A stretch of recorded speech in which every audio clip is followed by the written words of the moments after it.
Hello दोस्त, आपका इस यूट्यूब चैनल निर्माण क्लासेस पर स्वागत है। जैसा कि हम लोग पढ़ रहे थे क्या दोस्त, क्लास 10th का साइंस पढ़ रहे थे, जिसमें से हम लोग इसमें फिजिक्स को स्टार्ट किए थे, जिसमें इसमें फिजिक्स में हम लोग 3 चैप्टर को पढ़ चुके थे। तीसरा जो चैप्टर था उसका नाम था मानव नेत्र तथा रंग बिरंगा संसार के बारे में। और आज हम लोग स्टार्ट करने वाले हैं तो चैप्टर नंबर 4 को, किसके? तो फिजिक्स का चैप्टर नंबर 4।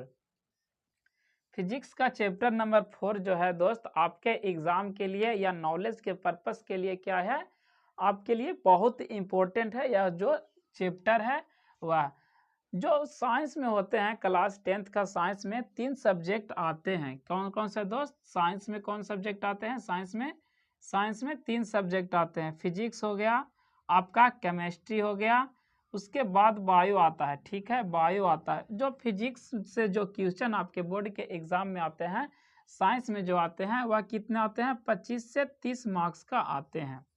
25 से 30 मार्क्स का आते हैं। और इसमें जो कितना है, इसमें जो चैप्टर है दोस्त, 6 चैप्टर इसमें आपको पढ़ना है। 6 से 7 चैप्टर लगभग आपको पढ़ना है, जिसमें से जो है इससे जो 25 से 30 मार्क्स आते हैं, यहाँ से चैप्टर नंबर 4 से ही क्या आ जाता है? 50% आपका मार्क्स आ जाता है। यानी कितना? तो 15 मार्क्स कहाँ से आ जाता है? चैप्टर नंबर 4 से ही आ जाता है, जिसके लिए आपका यह पढ़ना बहुत अच्छे से, बहुत सुदृढ़ ढंग से पढ़ना क्या है, बहुत हो जाता है। क्या कि इसको अगर आप अच्छे से पढ़ लेते हैं तो आप फिजिक्स के जितना भी वहाँ क्वेश्चन आएंगे उसमें पूरे मार्क्स ला पाएंगे। तो इसको पढ़ना बहुत ज़्यादा ज़रूरी है और अच्छे से पढ़ना बहुत ज़्यादा ज़रूरी है। तो यह जो चैप्टर है दोस्त, आपके एग्ज़ाम के लिए, आपके नॉलेज के लिए काफ़ी क्या है, महत्वपूर्ण भूमिका निभाती है। तो इसको हम लोग अच्छे से पढ़ते हुए चलेंगे और अच्छे से समझते हुए चलेंगे। जो भी ऑब्जेक्टिव सब्जेक्टिव जो भी एग्जाम में आते हैं उसको हम लोग फाइंड आउट करेंगे और धीरे धीरे चलेंगे। 15 से 20 मिनट का यह वीडियो होगा, या हार्डली से हार्डली 30 मिनट तक का वीडियो होगा। उसे आप देखिए और उसका एंजॉय लीजिएगा। अगर इससे पहले आप पीछे वाला चैप्टर का क्लास नहीं देखे हैं, class number 3, class number 2, class number क्या है 1, यानी कि चैप्टर नंबर 1, 2, 3 अगर नहीं देखे हैं तो उसको आप सबसे पहले देखिए, उसको पढ़िए, उसके बाद यहाँ आप पढ़िए, जिससे क्या होगा, आपका जो है सीरियल वाइज कंसेप्ट क्लियर होता जाएगा। और क्या करिएगा, आपका नॉलेज और आपका एग्जाम में मार्क्स लाने की चांसेस अधिक होएगी।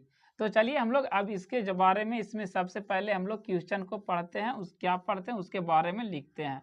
तो सबसे फर्स्ट क्वेश्चन क्या है दोस्त? तो फर्स्ट क्वेश्चन लिखिए, आप साथ साथ लिखते चलिए, या आप इसका समझने के बाद इसका स्क्रीनशॉट ले लीजिएगा। तो क्या होगा, सबसे पहले हम लोग समझेंगे विद्युत धारा के बारे में, कि विद्युत धारा क्या होता है। विद्युत धारा क्या होता है? Electric current. इसका इंग्लिश क्या होता है? Electric current. इलेक्ट्रिक करंट इसका क्या होता है? इंग्लिश होता है। यानी कि क्या होता है दोस्त, हम लोग जो करंट बोलते हैं कि क्या हो गया, उसको करंट मार दिया, यानी कि लाइन मार दिया, तो क्या होता है, उसमें जो होता है वह क्या होता है? इलेक्ट्रिक करंट होता है। उसके बारे में हम लोग समझेंगे। तो इलेक्ट्रिक करंट किसे कहते हैं दोस्त? तो उसमें जो होता है, जो वायर होता है, कोई भी चालक तार होता है, चालक तार किसको कहते हैं? जिससे क्या होता है, तो करंट प्रवाहित होता है, उसको हम लोग चालक तार कहते हैं। क्या है दोस्त? चालक तार। क्या होता है? जिससे क्या होता है, चालक तार, जिससे क्या होता है, करंट प्रवाहित होता है, उसको चालक तार होते हैं। तो इससे अगर करंट प्रवाहित हो रहा है तो क्या हो रहा है दोस्त, या क्या है, लगातार प्रवाहित हो रहा है, तो उसी को क्या हम लोग कहते हैं? विद्युत धारा कहते हैं। धारा मीन्स क्या होता है दोस्त? किसी चीज का भी धारा। जैसे क्या हो गया, नदी में अगर पानी बह रहा हो तो क्या होगा, वह जल का धारा हो गया। ठीक है, उसी तरह इसमें विद्युत धारा है, इसमें किसका प्रवाह हो रहा है? तो विद्युत का प्रवाह होता है। विद्युत का, यानी कि विद्युत का प्रवाह होता है। करंट में किसका प्रवाह होता है? या आवेशों का प्रवाह होता है। किसका? आवेशों का प्रवाह मीन्स क्या होता है? इसका हिंदी आप जरूर समझिएगा। इसका मतलब क्या होता है? चार्ज। क्या दोस्त? चार्ज। चार्ज का प्रवाह होता है। चार्ज में जो सबसे महत्वपूर्ण भूमिका आपका निभाता है वह होता है इलेक्ट्रॉन। क्या होते हैं उसमें? इलेक्ट्रॉन्स होते हैं। इलेक्ट्रॉन्स ही क्या होते हैं, तो स्थानांतरण करते हैं। तो इलेक्ट्रॉन्स के कारण ही क्या होती है, तो हम लोग का क्या होता है, झटका लगता है उसको वायर को टच करने पर, जिससे क्या होता है, आवेश प्रवाहित हो रहा है। तो चलिए इसको हम लोग डिफिनेशन को लिखते हैं और समझते हुए चलेंगे।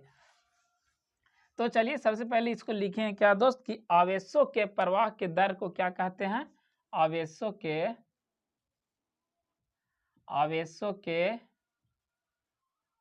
प्रवाह के दर को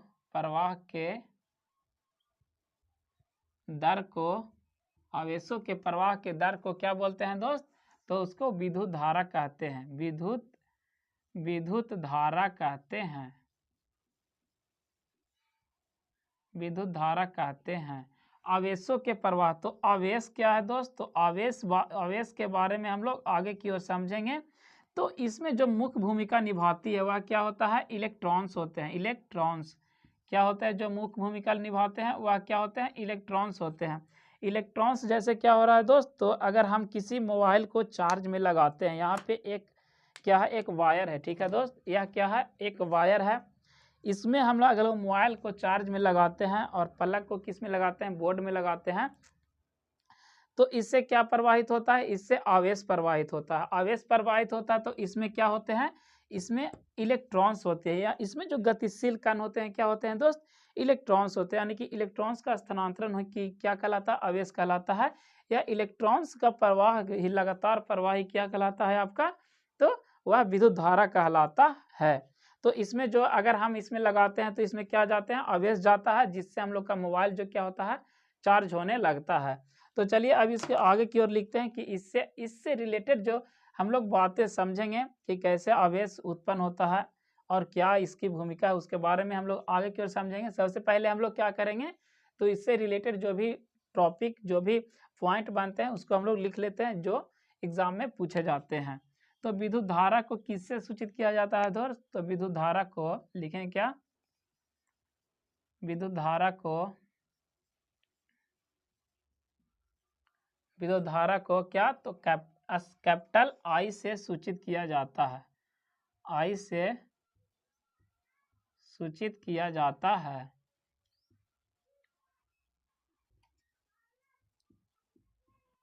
सूचित किया जाता है। एक आई बराबर फॉर्मूला क्या होता है दोस्त, तो आई बराबर फॉर्मूला होता है क्यू बट्टा टी। क्या होता है, आई बराबर क्यू बट्टा टी। यह क्या है दोस्त, तो इस पे क्या करता है, आपका नोमरिकल दे देता है। तो आई बराबर लिख लीजिए क्या, क्यू बट्टा टी होता है। इसका एस आई मात्रक, विद्युत धारा का एस आई मात्रक क्या होता है, विद्युत धारा का एस आई मात्रक एम्पियर होता है। एम्पियर को बड़का ए से सूचित करते हैं, एम्पियर। और यहाँ से क्या हो जाएगा, यहाँ से कूलम्ब, और यहाँ से क्या हो जाएगा, सेकेंड। तो कूलम्ब पर सेकेंड भी होता है। तो इसका जो एस आई मात्रक, एक और एस आई मात्रक क्या होता है, और दूसरा एस आई मात्रक क्या लिखेंगे, और दूसरा एस आई मात्रक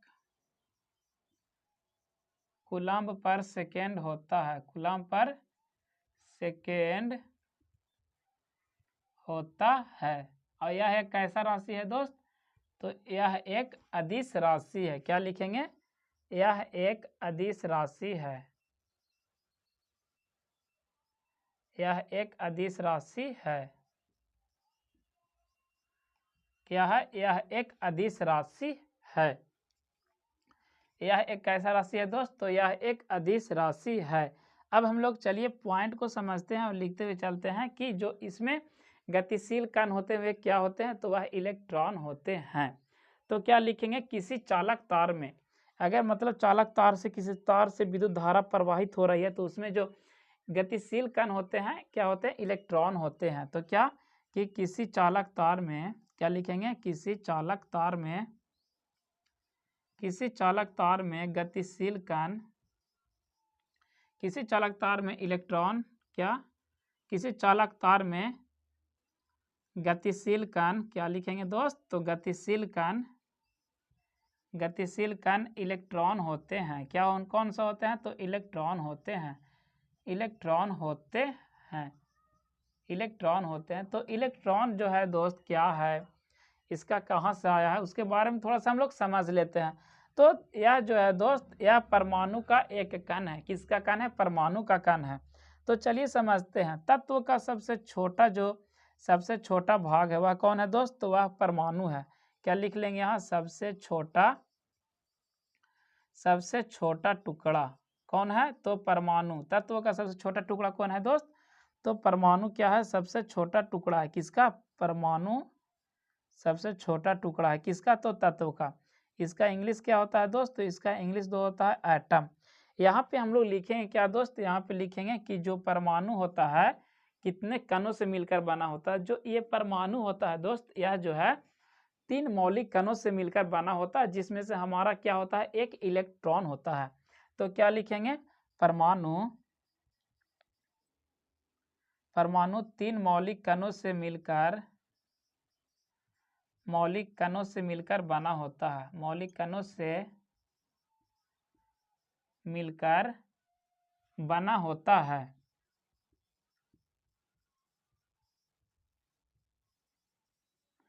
तीन मौलिक कणों से मिलकर बना होता है। पहला क्या है? पहला क्या हो जाएगा? पहला हमारा हो जाएगा इलेक्ट्रॉन। क्या हो जाएगा दोस्त? तो इलेक्ट्रॉन। दूसरा क्या होगा? प्रोटॉन। दूसरा क्या हो जाता है? प्रोटॉन। और तीसरा यानी कि लास्ट क्या हो जाता है? न्यूट्रॉन। तीसरा क्या हो जाता है दोस्त? तो न्यूट्रॉन। तो न्यूट्रॉन, यही तीनों कण से मिलकर क्या बने होते हैं? तो हमारे परमाणु जो होता है, एटम होता है, वह बना होता है। तो इलेक्ट्रॉन किसका कण है दोस्त? तो इलेक्ट्रॉन है किसका कण? तो यह परमाणु का एक कण है। ठीक है। अब हम लोग समझते हैं कि परमाणु में जो इलेक्ट्रॉन होते हैं, प्रोटॉन होते हैं और न्यूट्रॉन होते हैं, कहाँ उपस्थित होते हैं। उससे पहले कि आप इसको लिख लीजिए या इसका स्क्रीनशॉट ले लीजिए।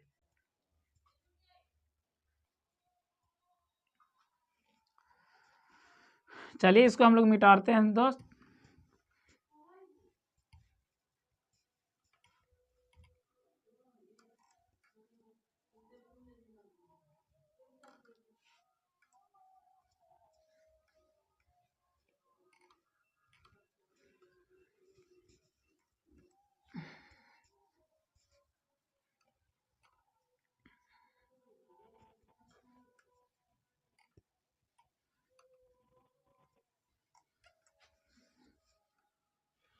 अब चलिए हम लोग परमाणु के बारे में समझते हैं कि यह क्या है दोस्त। एक परमाणु का हम लोग संरचना बना लेते हैं। यह क्या होता है? यह जो होता है सेल होता है, और इसके बीच में क्या होता है? इसके बीच में जो होता है यहाँ पे न्यूक्लियस होता है। इसको क्या कहते हैं?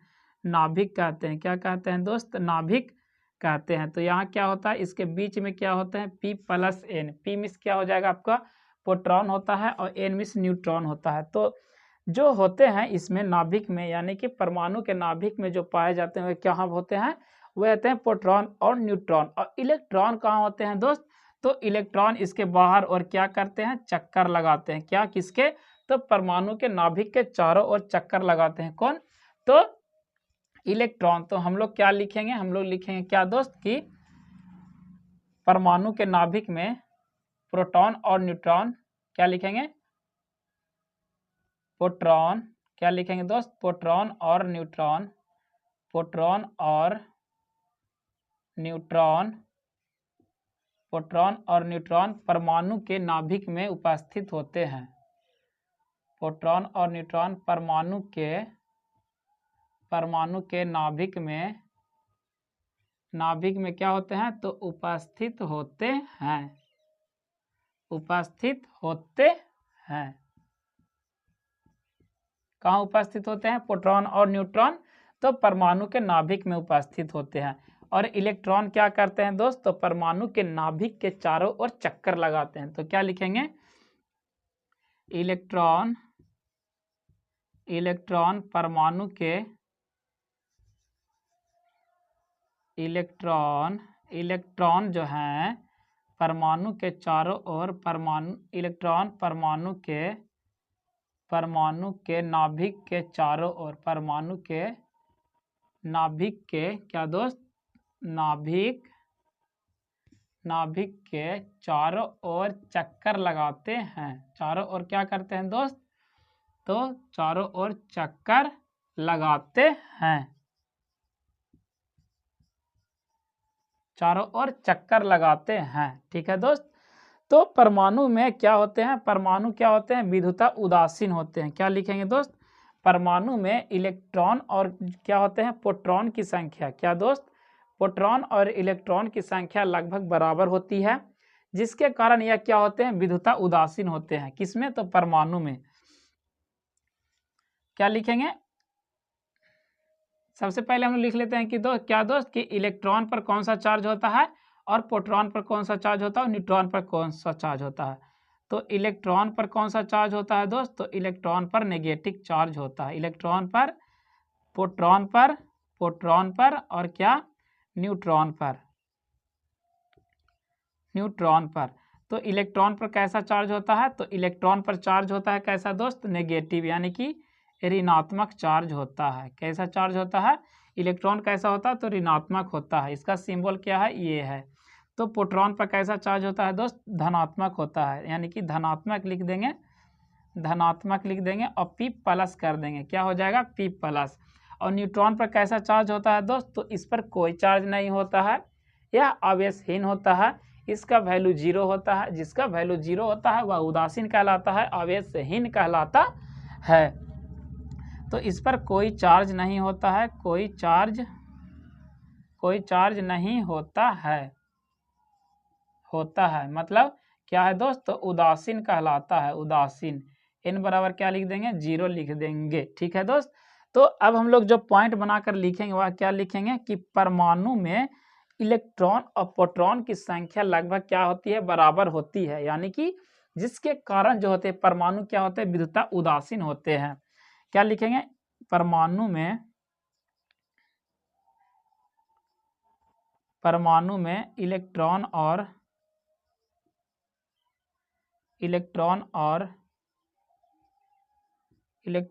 प्रोटॉन की संख्या, इलेक्ट्रॉन और प्रोटॉन की संख्या लगभग बराबर होती है। लगभग थोड़ी सी, पूरा बराबर, प्रोटॉन की संख्या क्या होती है, बराबर होती है, बराबर होती है। जिससे क्या होता है, जिससे परमाणु क्या होते हैं, जिससे परमाणु जो है, परमाणु विद्युता उदासीन होते हैं। क्या होते हैं, परमाणु विद्युता उदासीन होते हैं, परमाणु विद्युता क्या होते हैं दोस्त, तो उदासीन होते हैं। यह जो टॉपिक हम लोग पढ़ रहे हैं दोस्त, यह काफ़ी भी आया है, यह सब यहाँ से क्या करता है, यहाँ से आपको ऑब्जेक्टिव में क्वेश्चन पूछ देता है, तो इसको आप लिख लीजिए।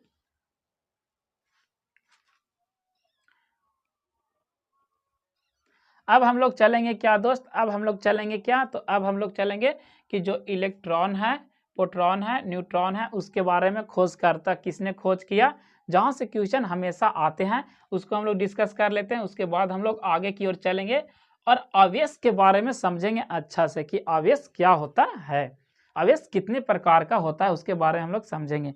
तो सबसे पहले इसको हम लोग उतार लेते हैं या इसको मिटा देते हैं दोस्त, तो मिटाते हैं। अब क्या लिखेंगे, खोजकर्ता,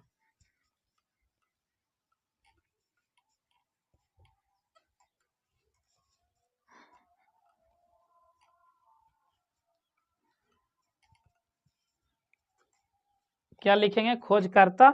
क्या लिखेंगे दोस्त, खोजकर्ता। यहाँ क्या लिख देंगे हम लोग, खोजकर्ता। पहला क्या लिखेंगे, पहला इलेक्ट्रॉन का खोज किसने किया, और दूसरा क्या लिखेंगे हम लोग, दूसरा क्या लिखेंगे, प्रोटॉन का खोज किसने किया, और तीसरा क्या लिखेंगे दोस्त, तीसरा लिख देंगे हम लोग न्यूट्रॉन का खोज किसने किया। उसके बाद चौथा क्या हो जाएगा, चौथा हो जाएगा नाभिक का खोज। क्या दोस्त, नाभिक का खोज किसने किया। तो चलिए इसके बारे में हम लोग लिख लेते हैं और इस क्लास में हम लोग इस क्लास का एंड करते हैं। तो इलेक्ट्रॉन का खोज किसने किया दोस्त, तो जे थॉमसन ने, एक वैज्ञानिक का नाम है क्या, जे थॉमसन। क्या दोस्त, जे थॉमसन ने क्या किया, तो इलेक्ट्रॉन का खोज किया। प्रोटॉन का खोज किसने किया दोस्त, तो गोल्डस्टीन और किसने, तो रदरफोर्ड ने। क्या गोल्डस्टीन भी देता है और कहीं कहीं रदरफोर्ड भी देता है। क्या दोस्त, तो रदरफोर्ड ने। किसने, तो प्रोटॉन का खोज किसने किया, गोल्डस्टीन ने। और न्यूट्रॉन का खोज किसने किया दोस्त, तो जेम्स चैडविक ने। किसने, तो जेम्स चैडविक ने।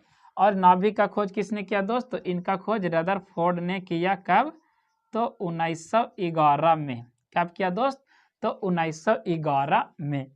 तो इस वीडियो में बस इतना ही दोस्त। हम लोग आज के क्लास में केवल विद्युत धारा के बारे में पढ़े हैं, और विद्युत धारा से आगे की ओर हम लोग जो टॉपिक समझे हैं उसका जो यूज होगा आगे की ओर हम लोग जब पढ़ेंगे आवेश, उसमें काफ़ी इम्पोर्टेंट उसका मतलब समझने में आसानी होगा, उसके बारे में हम लोग डिस्कस कर चुके हैं। तो कल के क्लास में हम लोग समझेंगे आवेश के बारे में कि आवेश क्या होता है, आवेश कितने प्रकार के होते हैं, उसके बारे में हम लोग आगे की ओर चलेंगे। तो इस वीडियो में बस इतना ही। मिलते हैं आपसे नेक्स्ट वीडियो में नेक्स्ट टॉपिक्स के यानी कि नेक्स्ट क्वेश्चंस के साथ। जय हिंद।